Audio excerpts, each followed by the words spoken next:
Okay. can see you, Padmaji. Okay. So, good morning, everybody.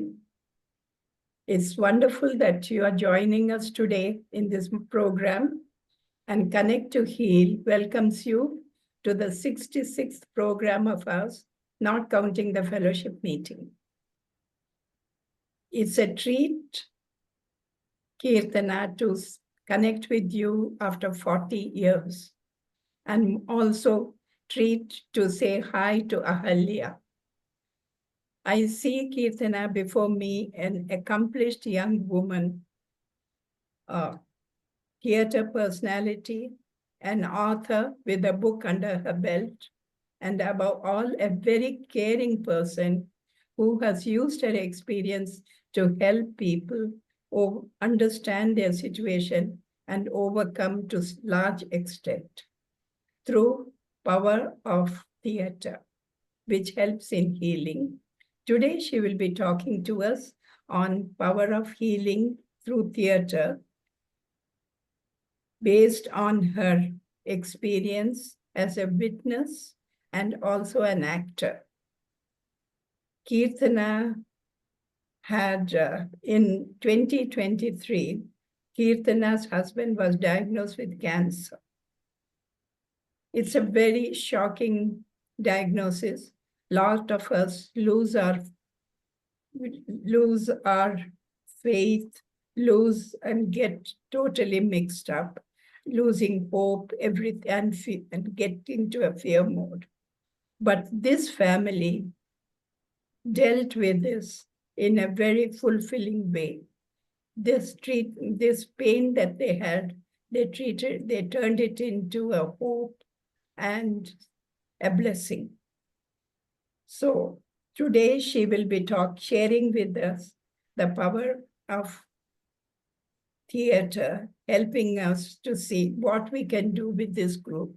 Once again, I want to thank you, Kirtana, for talking to our group and encouraging them to look towards life. Thank you very much for showing us a part of your life and whatever happens to tell us that their life is beautiful and we can overcome it. May I call Nandini? She will be talking about CTH in a little while. And after that, Kirtana, the stage is all yours. Good morning, everyone. Hello, Kirtana. It's really nice to have you with us. And I'm hoping we are going to have a great journey in learning how to deal with a lot of things from you. About CTH, as you know, there was Connect to Heal. It was founded by Padma Mahadevan, who spoke to you beautifully right now. And just like the person she is, it's an organization, Bangalore based, and it's based on the emotional healing and support that is needed in the treatment and prognosis of a disease, especially cancer. Now, Connect to Heal has been here for a very long time. You know, it's more than a decade old. We offer emotional and tactical support to complement medical care, as you know, mostly in cancer. Our goal is to help you with the non medical aspect of healing by caring, sharing, and encouraging everyone in this journey. When a person is diagnosed with cancer, he or she goes through a lot. Along with it, it is also the primary caregiver whose life changes. It takes a total 360-degree turn for not only the patient but also the caregiver. Here at Connect to Heal, as I told you once, we are a group of Bangalore-based individuals. We have been dealing with the challenge of cancer. Some of us have survived many years in spite of it, and we are leading a normal and fulfilling life. Connect to Heal wants to wants to stress on the importance of the emotional support in this journey. And likewise, we have organized a lot of many programs for people to be aware of it.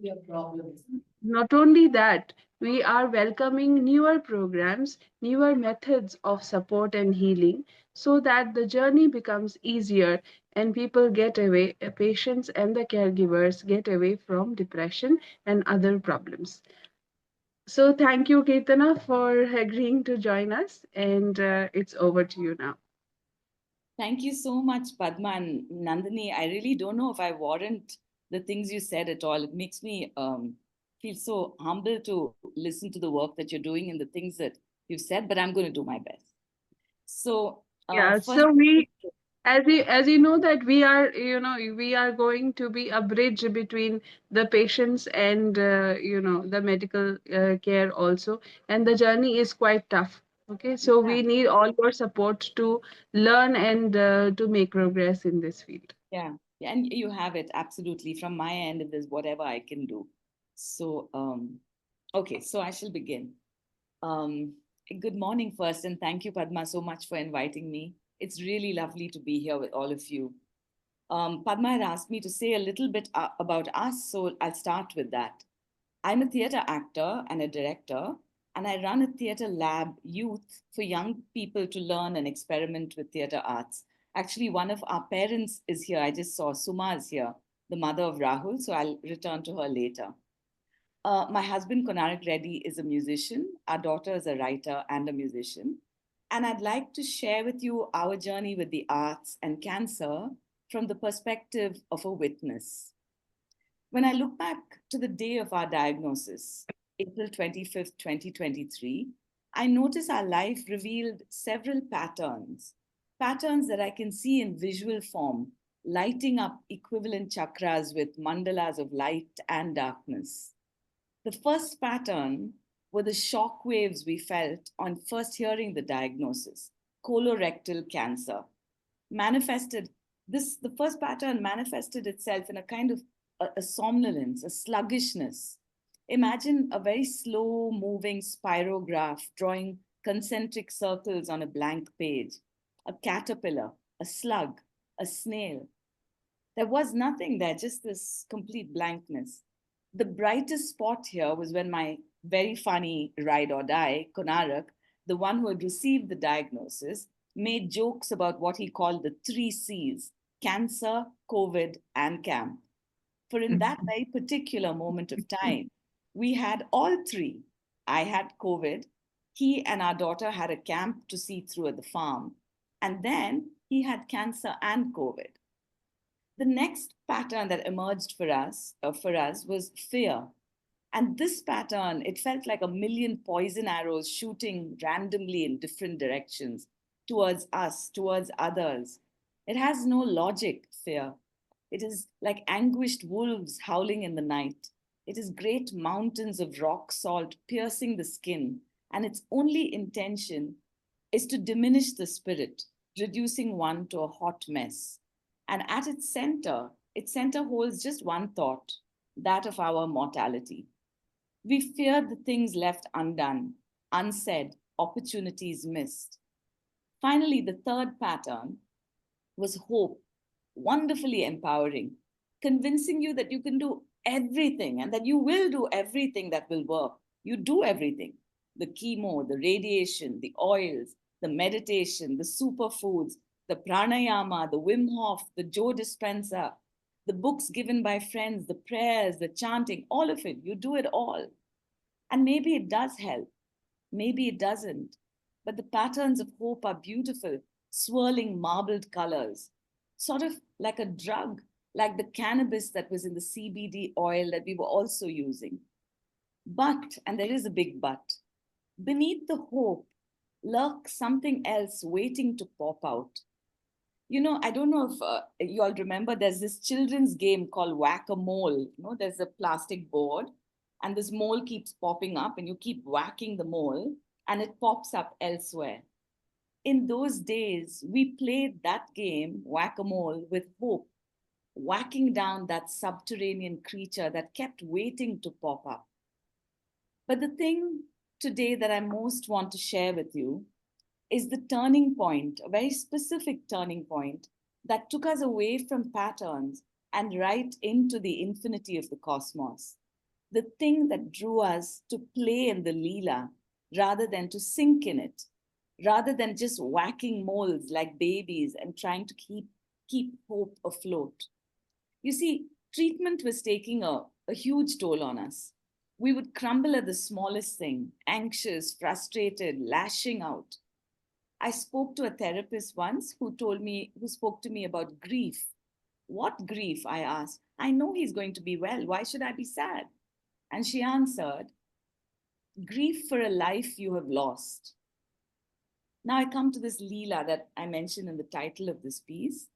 Apparently, Leela should not be understood as a cosmic game because the word game implies some sort of competitiveness.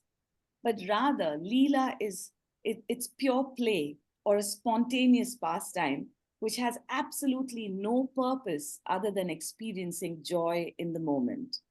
Well, if you have a warrior in the house, then the Leela is always in play. And Konarak is a very particular kind of warrior, a ninja whose musical sadhana has given him many powers. It was when he was at his physical lowest, the chemo and radiation having taken a huge toll, that I suggested that he work towards a solo concert. My simple logic was that if he played solo, it wouldn't be tiring and he could practice on his own. He doesn't have to leave the house and so on. So, despite the chemo pump, despite acute neuropathy and pain, despite the radiation burns, he went into his studio every day and conjured what his heart yearned to express: visions, dreams, hopes, phantasmagoria, and songs that told his many stories, his own personal stories. He came up with about 16 to 20 songs and compositions, and he named this series of concerts the Guitar Book of Revelations because it did indeed contain many revelations that came to him through the cancer. Those early patterns, you remember right at the start, I spoke about these patterns, which were shock and then fear and hope. These patterns had turned us inside out and made us consider thoughts that had previously been left dormant, feelings that had been submerged, hurt, ego, all the lower chakra trolls. Now there was no time left. At this moment, there was no time left but to engage in the Leela as completely as possible. Konarak played his first post-treatment concert in December 2023, and something happened that night. The other day, yesterday or day before, my daughter found a photo of him on stage, and we were shocked at how weak he looked, his hair, his skin. This was just after the chemo and the radiation. But even so, that night on stage, he wrought a transformative magic with his virtuosity and his honesty in sharing his story.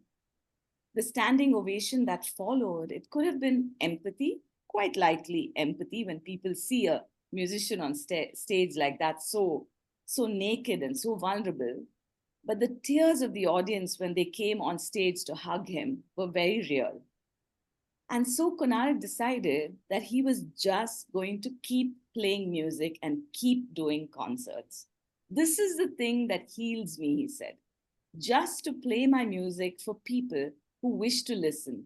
Small groups in intimate spaces, beautiful places. We'll drive, I'll drive, he said. We'll be self-sufficient. We'll carry our own sound, equipment, instruments, projector, and a screen, and we'll travel the country. So he played in different venues in the city, and there were many highs, and there was also shattering lows. One very shattering low when a concert didn't go as he had hoped. But even that low brought gifts. We learned to tune in more, to listen to our deepest instincts. And very importantly, we learned that we had to dance with those who wished to dance. Next on the agenda, Konarak decided, was a Tamil Nadu tour. We would return to Chennai, the city he was born in, and the place where he first began playing guitar. His roadies, which in musical terms means the people who help carry your equipment, your gear, and set up your sound and do all the work required for a concert, were his mother-in-law, my mother, who's here today, aged 81, his sister Nandana, aged 72, his wife, me, Kirtana, aged 58, and our daughter, aged 30. Like nomads, we drove with our gear to Chennai and then to Pondicherry, Auroville, and Tiruvannamalai, drinking champagne to celebrate his sister Nandana's birthday, laughing, joyous, meditative. We stopped at little places on the roadside, no, for chai. We looked at old familiar rocks and landscapes that we've seen that are so familiar to us over years of driving from Bangalore to Madras. He played to small audiences. Sometimes there would just be 15 people in the audience, but he played to them as if it was an audience of 3,000, telling them his musical stories about his teachers, Tangadarai Samuel, who taught him classical guitar in Madras, Devi Prasad Ghosh, who taught him sarod in Pondicherry. It had long been his dream to play in Tiruvannamalai, looking out at Ramana Maharshi's beautiful Arunachala hill. That evening in Tiruvannamalai, as he looked at the hill, and Konark has a very seminal composition called Divine Goddess, which in a way speaks for his life and experience as an Indian who has studied Western music as well as Indian music. It really tells his whole story in this one composition. That evening, he was sitting there and looking at the hill and playing Divine Goddess. And he came to us later and said, I know that night I channeled something divine. Now, the time between concerts, so between the times we were on the road, were a time of rest and rehearsal and planning. So it was never dull. It was always optimistic because we were looking towards the future and what would happen, where we're going to go, what we're doing next, which venue would like to have us, which friend would offer us a garden. In January 2025, he decided to drive to Goa and play in places from the north, from near Anjuna and Vagator down to the south beyond Panjim. But this time, because we were leaving much to chance and we really wanted to just be free and open only to the music and whatever life threw at us, we decided it would just be the three of us. So Kunarak, myself, and our daughter, and lots of equipment. The neuropathy he was suffering was a constant issue. His feet and legs felt wooden, so balance was always a problem. People wondered how his fingers moved, but move they did. It was like something dazzling to witness because you don't know whether it was, how it was possible with this kind of neuropathy. And the Goa tour, it manifested angels for us at every turn. A friend offered us their home for 10 days. We just stayed there. The ocean held us. A stranger, complete stranger, came to a concert and then gave us a sunset, dinner, and many mystical insights. Musicians of various ages, various hues became our friends. An 85-year-old lady, after one concert, held Konarak so tight. Other strangers invited us into their homes and hearts. Many hugged him. One time, a marmalade cat stretched on a mosaic lion. You know how the Portuguese houses have this mosaic work? It was so interesting to see this marmalade cat stretched out on a mosaic lion in this old Portuguese house, showing us both micro and macro in that instant. We asked for nothing and received everything just from the music. In Goa, at one concert, a very dear Theatre Lab student who had been with us for many years and now lives in Goa, she stayed back after the concert talking to us. And she said something that has stayed with me. She said that while all these little kids, right, while they grew up in Theatre Lab, so between the ages of 10 and 19 or 20, they were with me at Theatre Lab. They felt free and creative and protected. And then the shock of quote unquote adulting in the outside world was a tough blow. And it really made me wonder, what is this adulting that keeps us away from the possibility of playing with this Leela? What is so shocking, or why does adulting not allow space for play? Now, usually young children, they join lab, they come to Theatre Lab. First, a parent will call me in, and sometimes the parents speak so tenderly about their children. Sometimes they would mention things like confidence or a learning ability or social skills, shyness. So they come to Theatre Lab hoping that something maybe will be fixed. Not always. Sometimes just come for the love of theatre, but sometimes they come thinking that something will be fixed. So these children come in, young souls, tiny, and then they grow into great gangling creatures, brave, confident with their opinions, ideas, full of laughter. Theatre offers them the opportunity to constantly engage with the Leela, to play joyfully, but also to embrace failure, to know that failure is, in fact, something that enriches us, that there is no need for us to always be successful, or anyway, what is this success that is spoken about? There is no need to center ourselves, because to see in others what we see in ourselves is much more interesting. But and also when you work in an ensemble, you cannot center yourself. You cannot say this is my experience or this is my story, or me. You can't do that, because you have to hold this very fragile net that enables the whole ensemble to feel confident. And that is a very tricky thing, and I think it's a beautiful outcome of working in the arts. And most of all, Theatre Lab, or working with theatre, working with music, working with the arts, it allows you to catch an idea and pursue it. Just pursue it, not necessarily for a productive end, not necessarily because you're going to win, not for any reason, but the joy of pursuing the idea. And I've witnessed many young folk at Theatre Lab over the past 30 years challenging themselves, but also challenging society with the strength of their convictions and their creative powers. There's something about working with the theater that doesn't allow them to accept what they feel is unjust, so they will challenge it. Now, like I said earlier, I'm an artist, I'm not a therapist. So what I've shared with you today is just simply what I've witnessed. And I want to say it's not perfect by any stretch. And no one knows what the future holds. Konarak has a test tomorrow. And of course, we're anxious about the test. But this has been our journey. This has been our very, very precious journey, that we've held fast to the thought of the arts.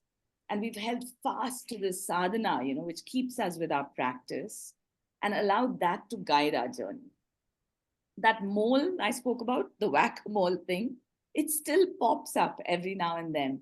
But we have this thing to turn to, whether it's Konarak's guitar, for myself, theatre, for our daughter, her writing, as well as her guitar.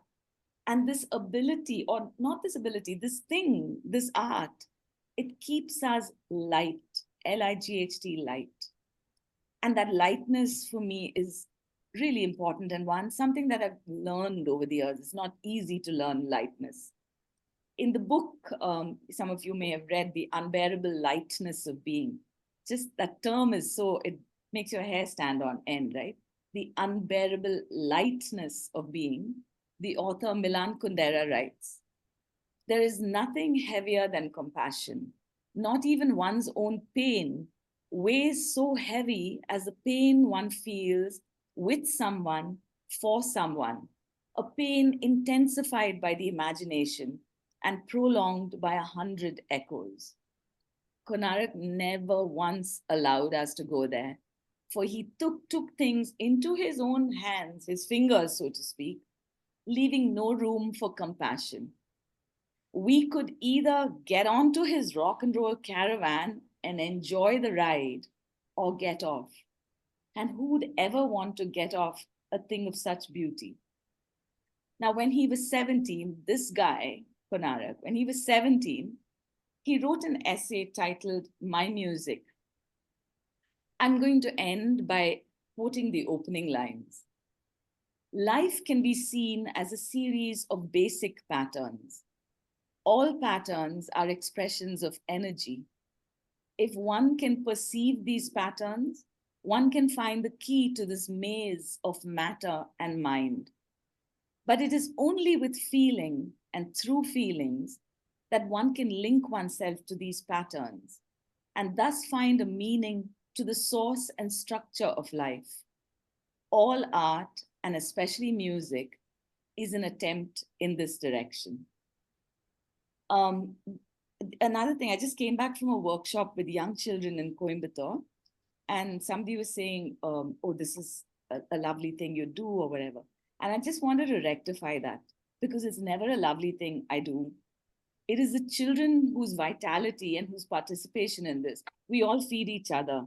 So that once again, it's like it's taking compassion or virtue signaling of any sort out of the equation, because we do it for joy and we do it for wonder and we do it for the great sense of lightness it gives us, and not for anything else. Thank you so much. And wait, but we have more time, as Padma said. So what I'd like to do, I'd like to invite Suma. And if there are any of my students here, I can't see who all are here, but I know Suma was here. Suma's student Rahul has been with us doing wonderful work with theatre for some years now, both as an actor as well as a director. And I'd love Suma to share some of her observations of the impact of theatre on healing and really just on living.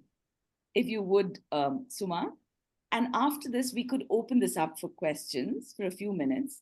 And I'd like to end with a very small creative exercise that my daughter devised. And that will require all of you to have a sheet of paper and a pen by your side. But now, if Suma could please share her observations.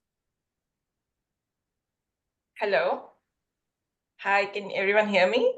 Yes. We can. Is your I can't tell whether I can. Your camera's on? Oh, wait. Audio? Yeah. We can hear you. Yeah, can you see me now? No. Oh. My Yeah. video seems... No, we can see you there. fine. Okay. Yeah. No. We can see you. Hi, everybody. And Kirtana, that was so beautiful. It took me to memories of my mother and her experience with breast cancer. I wanted to say her struggle, but I think it really is not, it's more than struggle, because it has added to her life too, to your point, in ways that none of us foresaw or expected. And speaking to Theatre Lab and Rahul's actually here, and I'm going to ask him to share his own experience as well. But from my perspective, Rahul joined theatre when he was around 8 years old.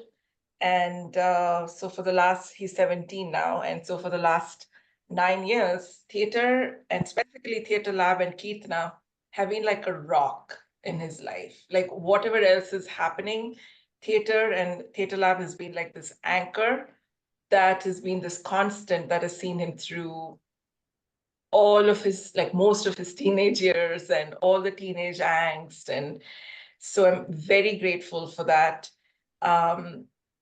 He has actually always been a very happy and confident child, but he had, inhibitions, and he had, for example, he has always been very uncomfortable with confrontation. So while he's never been a pushover exactly, he likes to kind of smooth the waters and, doesn't feel comfortable asserting himself at all times. So that has led to, frustration at times. And he really, Theatre Lab has really helped him with that. So Kirtana and his friends at Theatre Lab, they have this beautiful, safe space where they can discuss everything they're going through, their emotions, their feelings, what's happening in the world. They can process all of these things in the safe space. And while they're comfortable sharing what they feel in a very non-judgmental environment, they're also nudged gently, to think about different perspectives and how to look at something in a different way. So that has been amazing. And then recently he got this chance to direct a play, which really supercharged his assertive skills. And he has come, a long way with that. The other thing too is like he has become so he's always been very excitable and distractible, and he has difficulty with focusing on things when he wasn't interested in those things. And I think with theater, that's something so beautiful about theater. He's kind of been compelled to be in the moment, and like whatever is going on in your life, when you're performing a role, you are that person in that moment. And in his own words, it's kind of like this oasis from the world of chaos around him, especially the online world of chaos. And the other thing too is like you're forced to be kind of in your body, like to inhabit your body and be in tune with your body. And that's he's learning. That's something that he's really learning to do a lot of.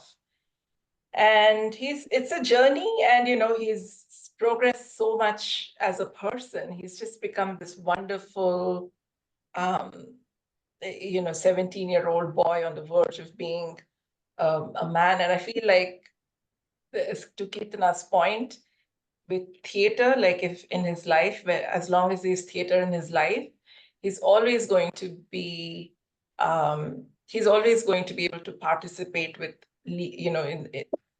with this sense of play and Leela that Kirtana was talking to. And he'll be able to take on everything that life throws at him, with the spirit of joy. And I guess I have spoken a lot, and I'll hand it over to Rahul and have him share his own thoughts about it. Thanks so much, Suma. Thank you. Hello. Hi, Rahul. Hi, Can Rahul. you guys see me?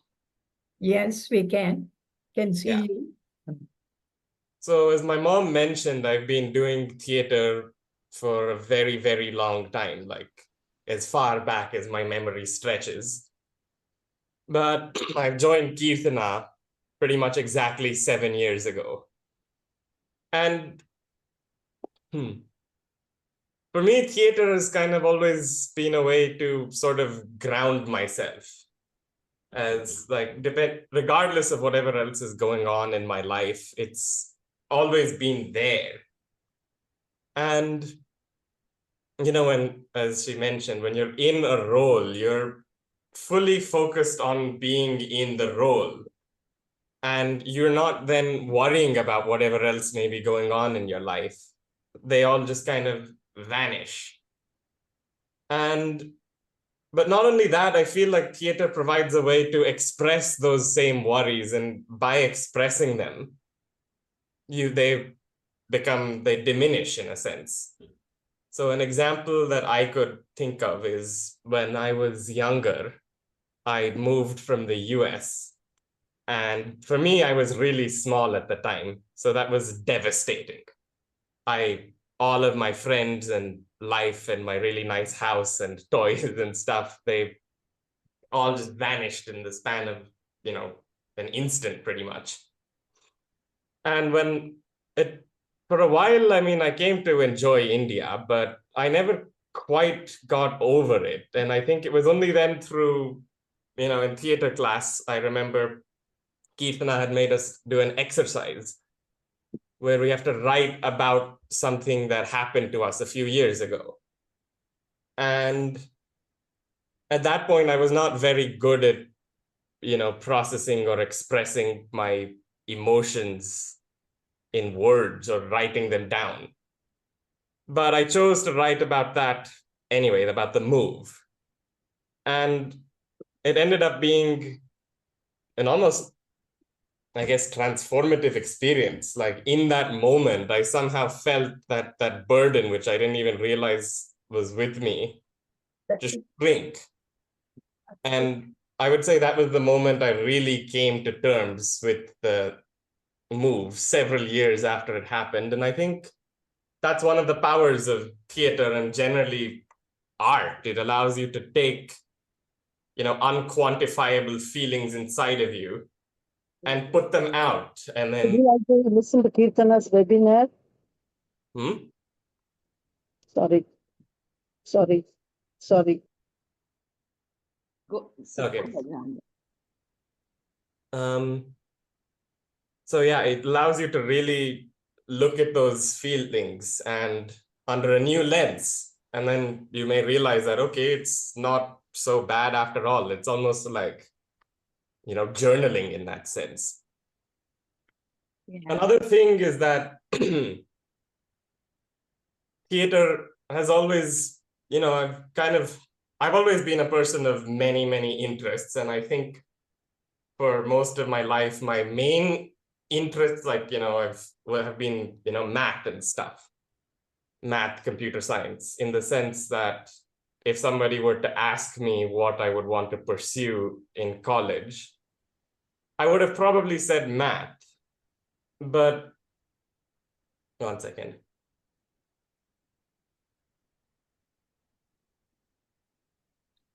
I feel like now, as I've become older, theater, I've been beginning to appreciate more the role that it's played in my life.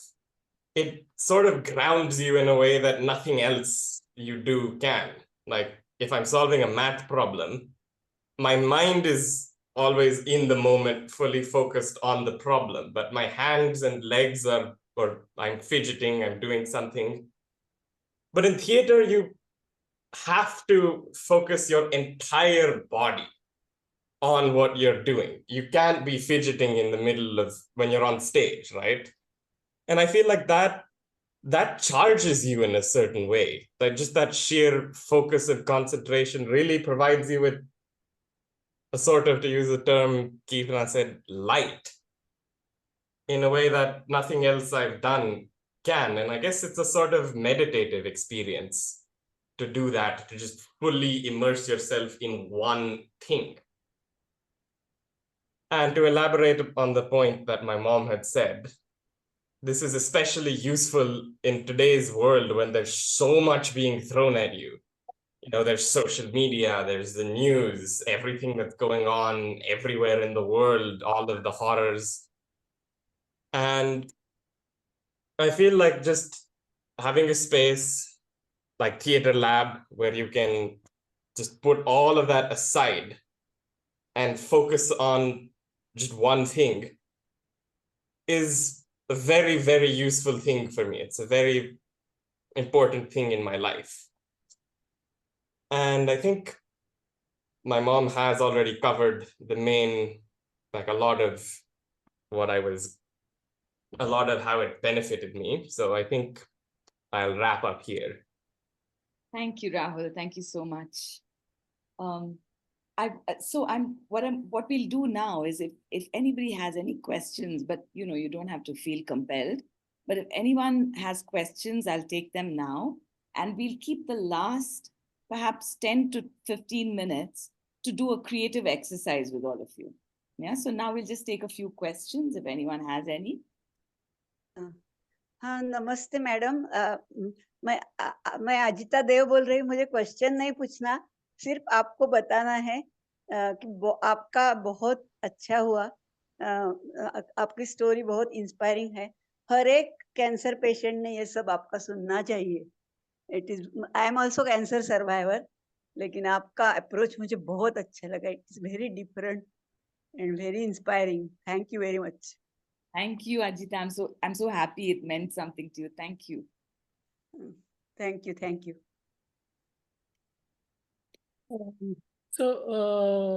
Kirtana, this is Murli. The question. I'm just changing the view so I can see all of you. I can't see. Okay. Let me remove the spotlight. No, now I've got you. Yeah. Yes, Murli, please. Rahul, Rahul spoke about this theater lab that you're running. So I'm wondering, what kind of a forum is it, and is it targeted for, let's say, people dealing with cancer, or is it something very generic, where people can, transform their lives through theater?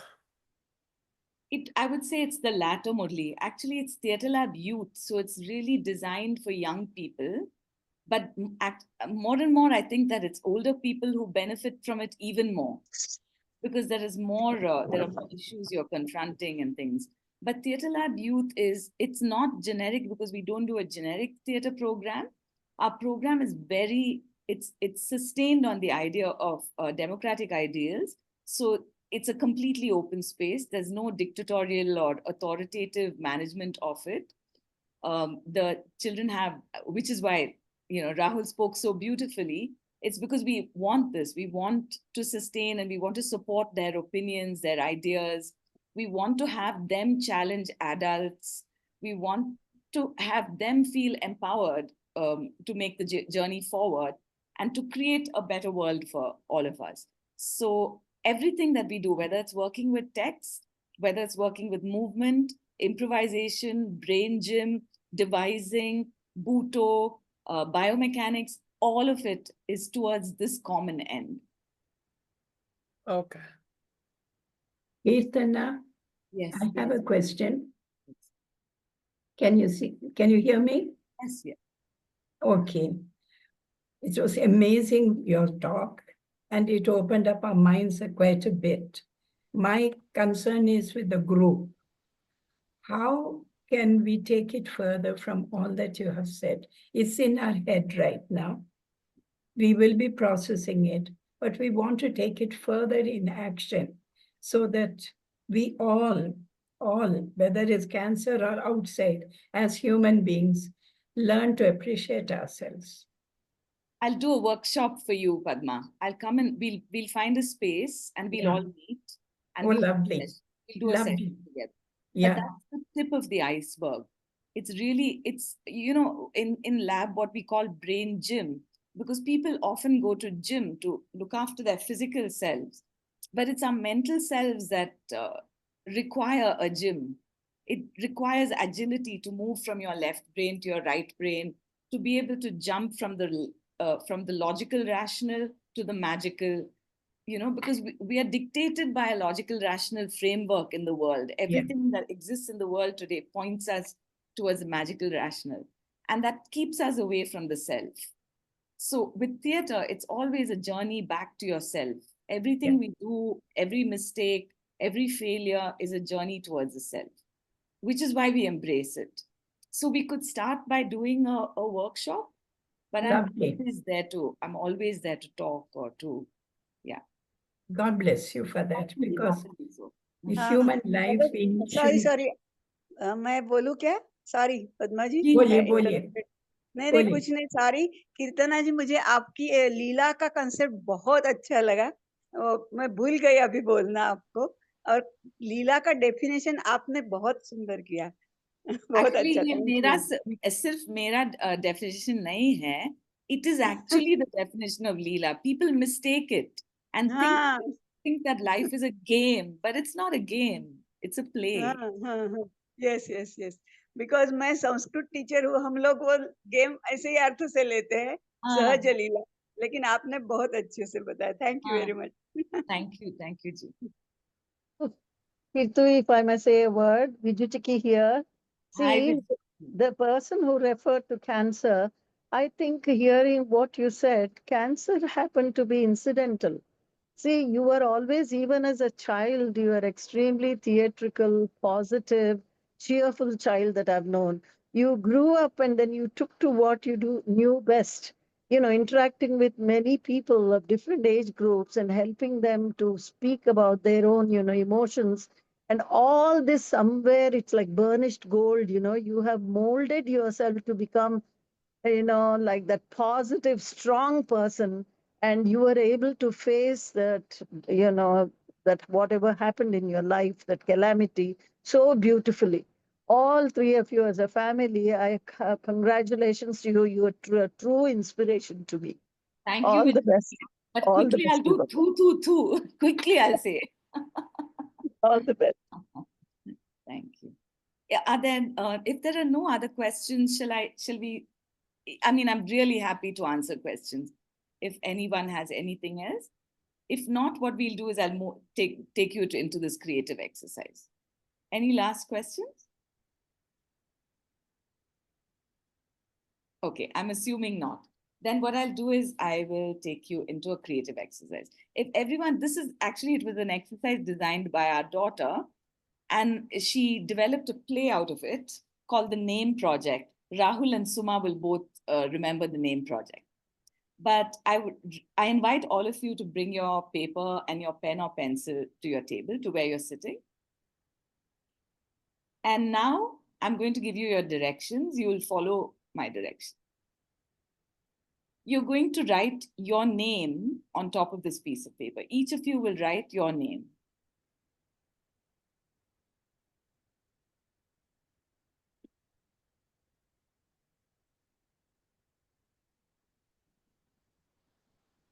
Once you have written your name, I'm going to give you a timed exercise. I'm going to time it, so I'll have a timer on.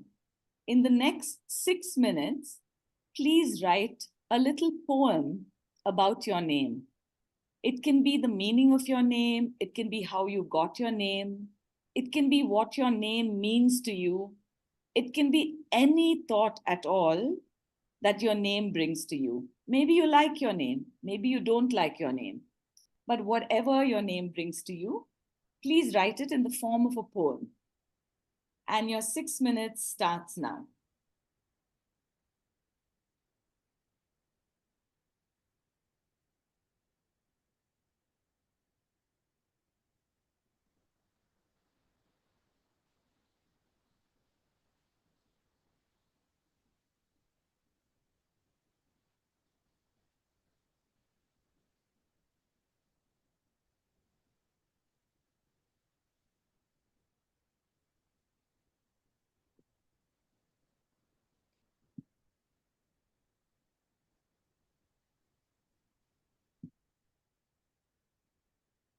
Sorry, I got disconnected. Is there an exercise to be done?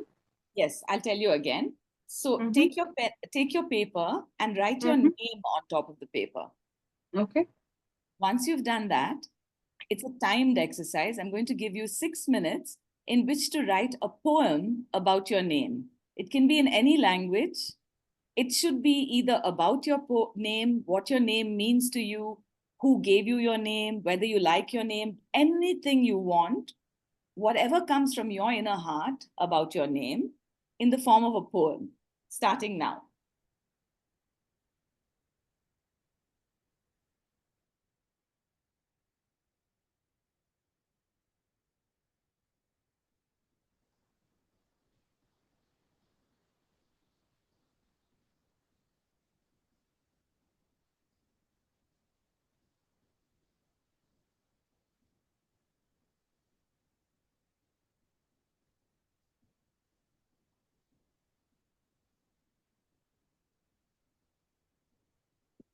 Mhm.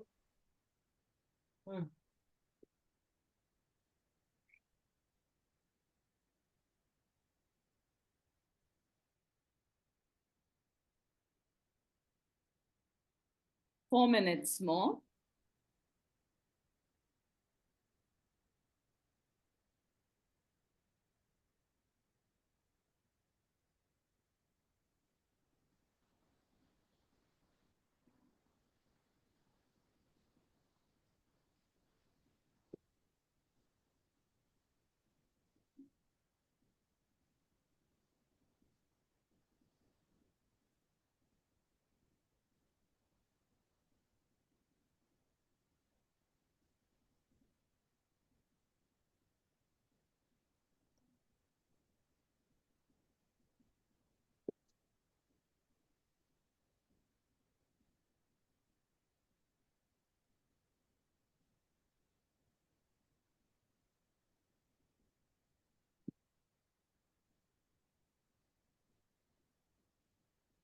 Three minutes.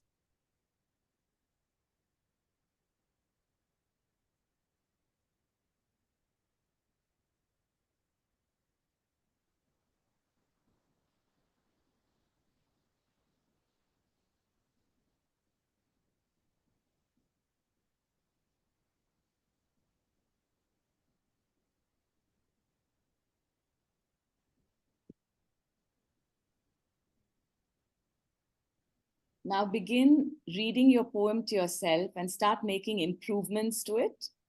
Add things that you would like.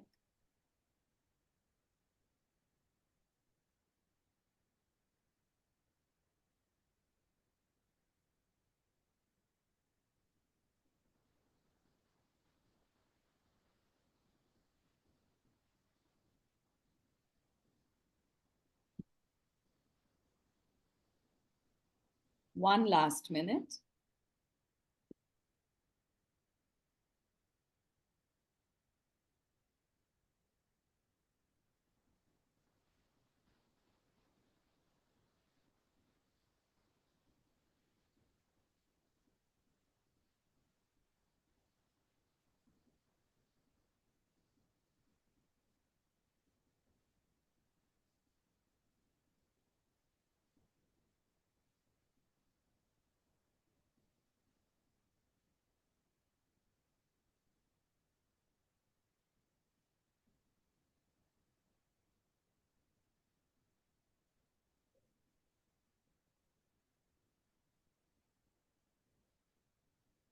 Ten seconds.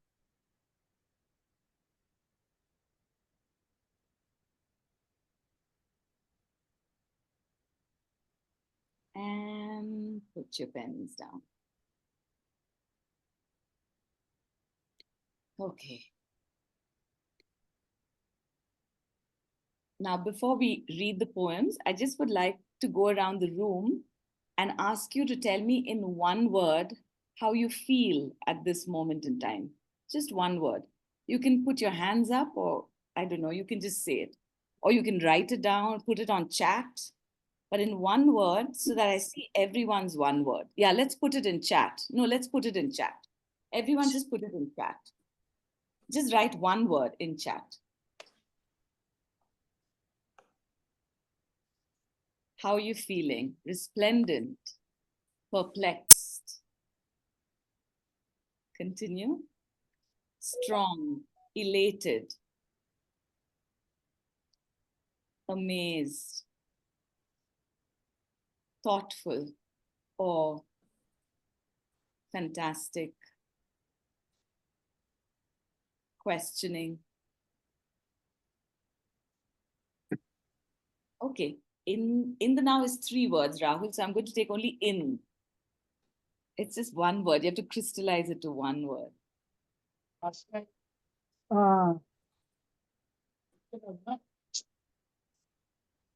Okay. Present, beautiful. Okay. Any more words in chat?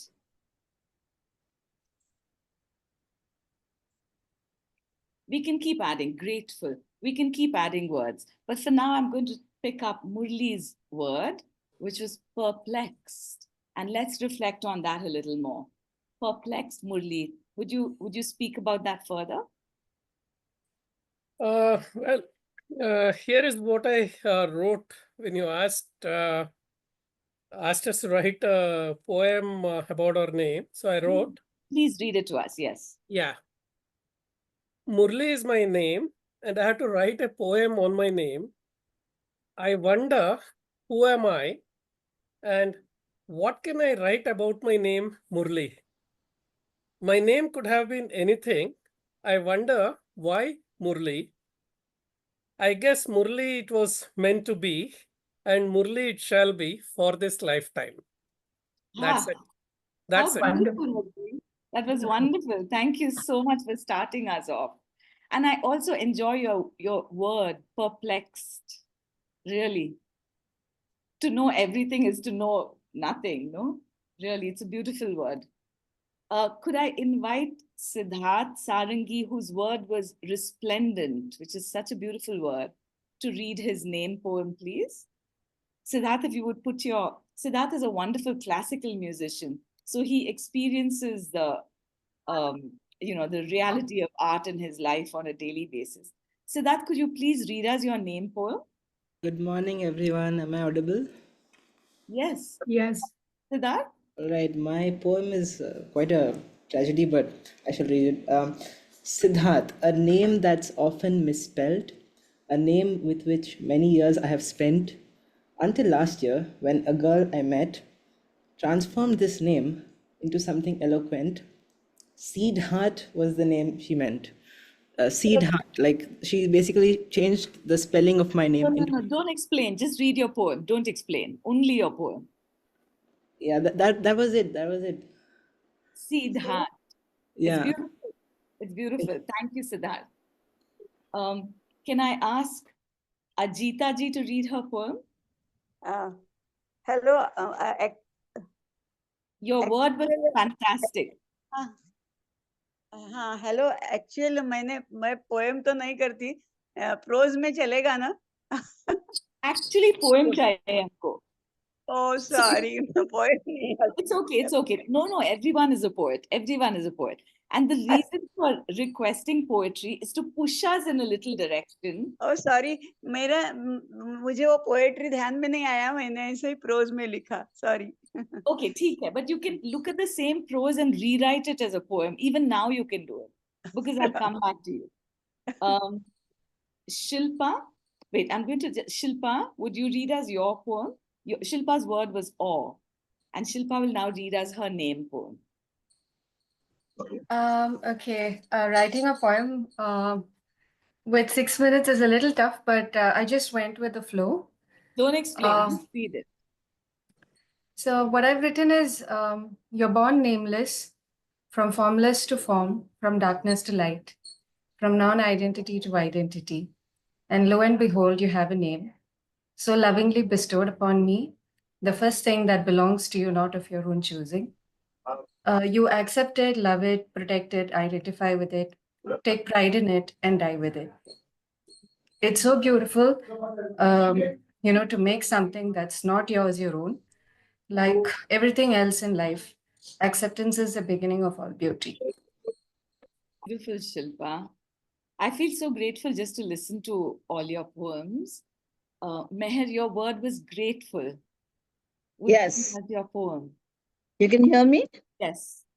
Okay. So I've written, I love my name, Meher. It's given by my dearest mom. A long name with 10 characters. Kids said it correctly, but not the elders, she said. Many a years it was said beautifully, was a twister by many eventually. Till late in life, it got shortened to half the size. I had to bear it all, though the meaning was so very different. It means a blessing from above and a wonder of the world. I don't think it's me, but that is what is merengues. It's so beautiful. That was just lovely. Thank you. Anybody else who would like to go next? I would love somebody else from the group who just feels like reading their poem. Hi, I'm Nandini. I wrote Amazed because I'm amazed that I can write poetry. I write, you said, first of all, I got disconnected. And when I was seeing that you were looking at something, and I thought, okay, there's some task. I thought it's not possible. I mean, I have always refused to write poems. It doesn't think. So my name is Nandini. Here I go. Nandini, as my Manima named me. Some say the divine cow that grants all wishes. Some say the graceful woman in thee. I, for one, in my last quarter, want to find the one who is me. That's all. What can you say, right? Like each poem is so reflective, so creative, means so much, and is so dear to the person who's reading it. It's really beautiful to listen to. Padma, I'd love to invite you, Padma, to read your poem. Okay. Padma is a flower. What flower? A lotus, but remains in murk, but submerged in murk, but remains pure, unsullied. My goal, to get out of it and be pure. So it's sort of, my name tells me that's your goal, and allow your purity to come out and value yourself. Beautiful, Padma. See, the question about the 6 minutes, I'd love to answer that. So actually, I should have only given you 3 minutes. 6 minutes was too long. Because 6 minutes, when you give somebody a time task, right, it becomes a little more intuitive and it pushes them away from too much self-reflection or too much overthinking. So we sort of just try and push ourselves just to, why do I ask you for one word, not one sentence or one paragraph, but just to crystallize your feeling? How do I feel at this moment in one word? That's all. It's just to have, because like Rahul was saying, in a world that is so overstimulated and, with having so much stuff thrown at us, sometimes it's nice just to relax into our own intuition and allow that to emerge. Is there anybody else who would love to read their poem now? I see that Rahul has raised his hand. Yeah. Please. Can I go? Yes, please. Oh, This was an interesting exercise because I had done it many years ago. This was like, I think the original name project was 5 years back. So That's right. coming back to this exercise again was with a new take. Rahul, bane of despair, child of lightning, incarnation of Shah Rukh Khan. These are the things my name could mean to others, to the world. But what does it mean to me? Where would I be if not for this title? Would I even be me? I don't feel like a lightning child. What's in a name? Shakespeare once said. But it's hard to fathom that this word that represents all of my being, means naught. If I were stripped of my name, have it cast off into the void, would I even exist? Would I even be me? Oh, wonderful, Rahul. I also really enjoyed the Shah Rukh Khan reference. It was very funny. Anybody else? Amma, would you like to read your poem, or Viju Chiki? Yeah, I'll read it. Now I don't know where to. Am I muted? No, you're not. We can hear you. We can hear you.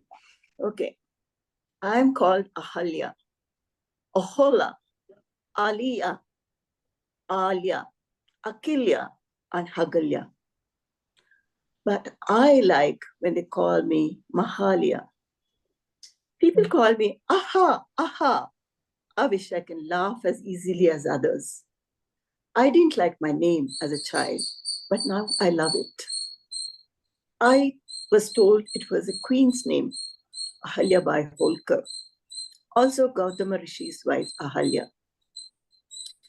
I feel stronger mentally as I age because of Ahalya. She was converted to a stone, so she's strong. That's it. Beautiful, Ma. I love it. What a gorgeous poem. I really love that. Viju Chiki? Well, I'm not an impromptu poetess, but No, these but this are is the not words about, that just flew not out about of my. that. This is You just, see, Vijaya means victory. You all know that. Oh my, Vijaya, Viju, Viju, victory queen, Viju, Viju.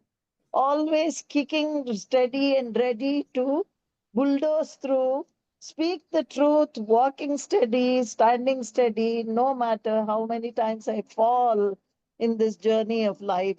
I shall stand up and go on and on and on and on. wow. Viju Chiki. That's a wow poem. Beautiful. Lovely. Absolutely lovely. I think we have now reached the end of the time that we're supposed to spend together this morning. So from my part, I really want to thank Padma. Thank you so much, Padma, really, for even thinking of inviting me. It's been such a pleasure. Thank you to Murli for helping me, Murli, with the technical. Thanks to all of you for coming here and being here. A special thanks to Suma and Rahul for representing the voice of Theatre Lab Youth. So thank you, everybody. I'm always available on WhatsApp, or, Padma has my contacts. We can speak again. I would definitely come and do an in-person workshop for Connect to Heal. we can fix a venue and fix a time and place, and we can do it. Absolutely. Lovely. Lovely. Thank you, Kirtana. Thank you. Thank you for organizing it, Yeah. Padma. So, Kirtana, I have a question. Yes. This was indeed very insightful, everything, the entire exercise. But as you said, you'd like to come in for a workshop, and do you have do you have something in mind? Like, do you have a minimum number of participants, or what's the space that you require? Okay, so normally what I would say, it's always nice to have a minimum number of about 8 so that there's interaction. But for Connect to Heal, it really, even if 4 of you wanted to sit and do some work, it's inward work, no? It's all inner scape work. We can do it. But 8 would be ideal because you'll have more fun with 8. And in terms of a space, it's good to have an open hall. We need a largish space. We need to be able to sit on mats on the floor, or have chairs for people if they can't sit on mats, and just have space. That's it. We don't need anything else. All right, that's nice to know. Yeah. Thank you. You're very welcome. Have a beautiful day, everybody. Thank you so much. Just a moment. I'd like to pass on the forum to Sunanda for a vote of thanks. Okay, thank you very much, Kirtana, for making us aware of this most unusual aspect of life, which we often take for granted. I was really impressed. I would say that all of us take for granted the beauty and the pleasure of music and theater, accepting as a given the peace and cheer they bring to our life. We all go with the acceptance of the excitement and happiness. Music, I'm talking more about music right now. Music, it adds to our day-to-day life when we have reason to feel happy and provide emotional support when we need support. Though we don't always think consciously about it, but theater too helps us share so many different aspects of our life, holding a mirror to so much, and good or bad, that we live through as individuals or as groups. What Kirtana has today been able to point out is the important and extensive role that theater and music play in supporting our health. Something we don't always consciously think about. Therapy as means of therapy, how theater and music support us not only emotionally, but even physically. I have also gone through this because I lost my husband to cancer. So all that she talked about, her experience going through it, really was fairly personal to me. And I suppose that is what music, theater do to individuals. Her presentation, in fact, reminded me of someone many of you must have heard of, a well-known singer, Pandit Omkarnath Thakur. He sang, he was a classical music singer, and I don't know if you've heard of this story, but he is supposed to have sung regularly to a group of plants. That was his approach, a therapeutical approach to making the plants grow. And he made them grow faster and bigger than usual. Thank you once again, Kirtana, for bringing home to us this unique role that music and theater play in our lives. Thank you very much. My pleasure. Thank you, Sunanda. Thank you. Thank you, everyone. Thank you. Thank you. Thank you. Thank you. Bye-bye. Have a lovely Sunday. Bye-bye. Bye. Oh, Shilpa, I just wanted to say that before you close, that a closed space is best, Shilpa. So a park won't work because you feel a bit exposed. So it's better to have a closed space. Okay, understood. Yeah. No problem. Bye all. Thank you. Bye.